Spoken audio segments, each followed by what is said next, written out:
Welcome to this video. This is lesson 2 in our unit on probability. We're going to be talking about something called permutations and combinations. Let's get started. So this is the second lesson of our very short 2-lesson unit.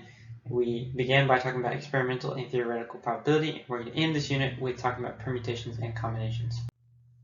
Our agenda for this lesson will cover what are permutations and combinations. We'll talk about how to find the probability of those things, and then we'll try some practice problems. So a combination versus a permutation. So the definition of combination is the number of ways you can select an item from a collection when order doesn't matter. That's the key word. Order doesn't matter. A permutation is very similar. It's the number of ways you can select an item from a collection, but the key difference is that order does matter. Okay, and you can remember the difference in the following way. A combination lock should really be called a permutation lock. And the reason is because the order in which you put the numbers in actually matters. So it's not a combination, it's a permutation. Here are some examples of each of them. For a combination, suppose you ask the question, how many 3-scoop ice cream cones can we make from lemon, chocolate, vanilla, strawberry, and banana? Well, if you did lemon, chocolate, vanilla ice cream, and then you did chocolate, lemon, vanilla, you changed order, it would still be the same 3-scoop ice cream cone. So order doesn't matter here. However, let's look at this other example for permutation. How many ways can first and second place be awarded to 10 people?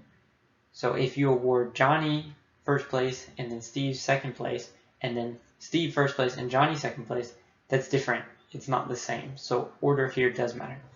And there's a certain notation we use. When we say combination, we do in CX or in choose X. So in stands for the number of total options, and X is how many we're picking.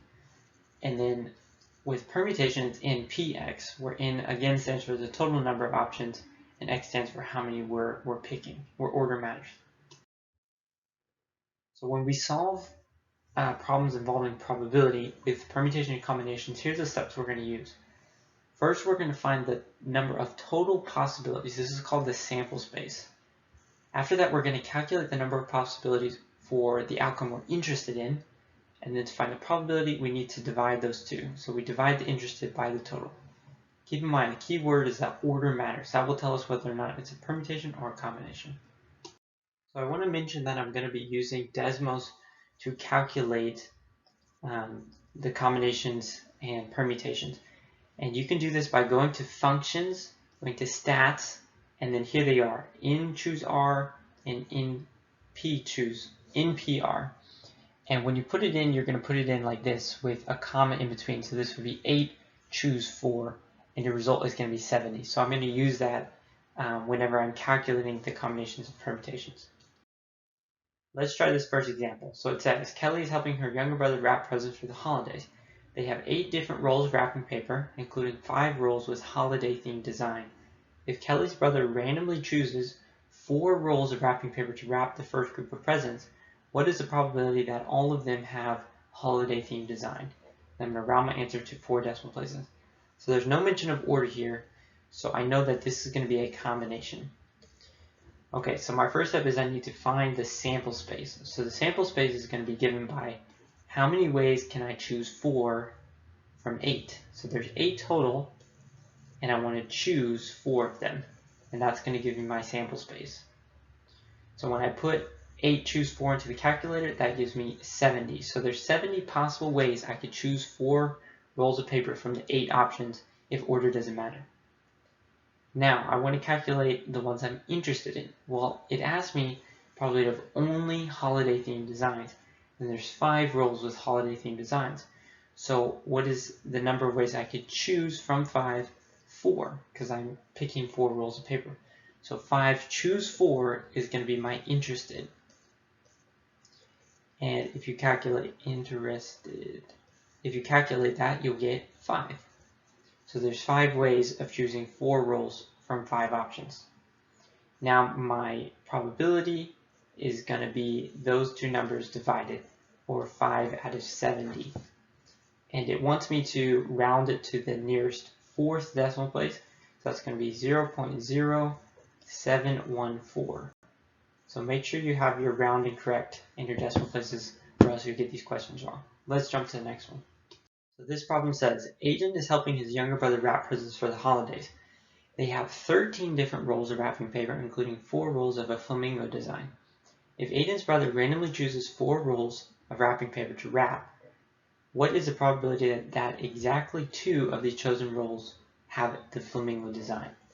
Okay, so this one's a little bit different from the previous one because now we're only picking 2 that have flamingo design. We're choosing 4 rolls, but we only want 2 of them to have flamingo design, so the other 2 cannot have flamingo design.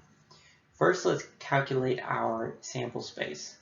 So our sample space is going to be, out of 13, we are choosing 4 rolls. So 13 choose 4 is equivalent to 715. So there's 715 ways of picking 4 from 13. Now, we need to calculate what we're interested in. Now here's where it gets tricky. Interested. Let's first calculate out of the 2 and 4 flamingo, what are the number of ways we can choose? So out of the 4 we choose 2, that's going to give us 6 ways of picking those flamingo designs. Now we're still left with 2 papers to pick because we're choosing 4 and 2 of them are flamingo, but the other 2 cannot be flamingo, so that means 2 left over. But how many of the total are not flamingo? Well, there's 13 in total, and 4 of them have the flamingo design. 13 minus 4 gives you 9 that are not flamingo. So out of the 9, you need to choose 2. So you've got 9, choose 2. That gives you 36. Now because you need both of these scenarios to occur, you're going to multiply these two numbers. So your final probability is actually going to be 6 times 36 divided by 715. And when you round that to a decimal, you get 0.3021. And that is your answer. Okay, this question says, Luke got a summer job at a movie theater cleaning the aisles after each film. This Sunday, 11 movies are scheduled to show, 4 of which feature a teacher as the one main protagonist. If Luke is randomly assigned to clean up after 4 movies in a certain order, so that's a key word right there, that lets me know we're going to be using permutations. What is the probability that the first 2 chosen movies feature a teacher as the one main protagonist? Okay, so we're using permutations here, and I need to start by finding the sample space. So there's 11 movies, and of those 11, I'm going to choose 4 of them, because that's how many movies I'm cleaning up after. But I'm going to use P now because this is a permutation, order matters. So this is actually a big number, it's 7,920. So 7,920 ways of picking 4 movies from the 11 that were shown. Okay, now I need to figure out what I'm interested in. And like before, this is going to be a 2-part interested.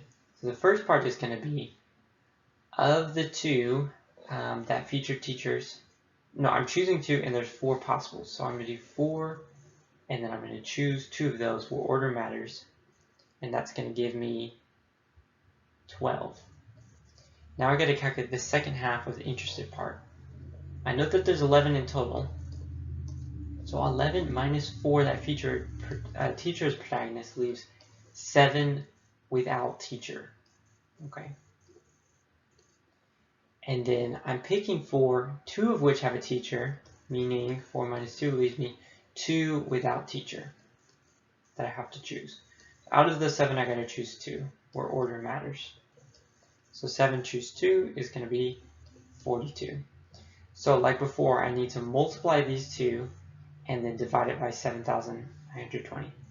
So 12 times 42 divided by 7,920, rounded to, and that's multiplication, 4 decimal places is 0.0636. So it's not very likely. Alright, last question. Keith City is always full of tourists, so most cars display out-of-state license plates. On his walk to work, he passed 30 cars, 6 of which had Tennessee license plates and 14 of which had Texas plates. If Keith checks the plates on 5 randomly selected cars, no mention of order here, so I'm going to do combination. What is the probability that 2 of the chosen cars had Tennessee plates and 3 had Texas plates?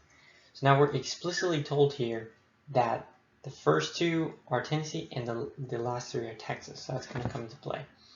First, let's calculate our sample, and this is a combination because there's no mention of order here. So out of the 30, I'm going to choose 5 cars because he's randomly selecting 5 cars.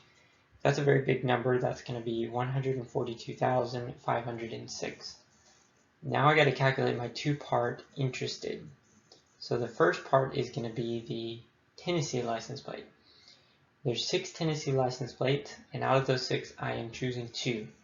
So 6 choose 2 is going to give me 15. The second part of the interested is going to be the Texas plates. Now, I don't have to do any subtraction because I'm told exactly how many Texas plates there are. So out of the 14 Texas plates, I choose 3. Well, 14 choose 3 is 364. Now I need to, like before, multiply these two numbers and then divide it over 142,506. So do 15 times 364 divided by 142,506. And that gives me the decimal 0.0383.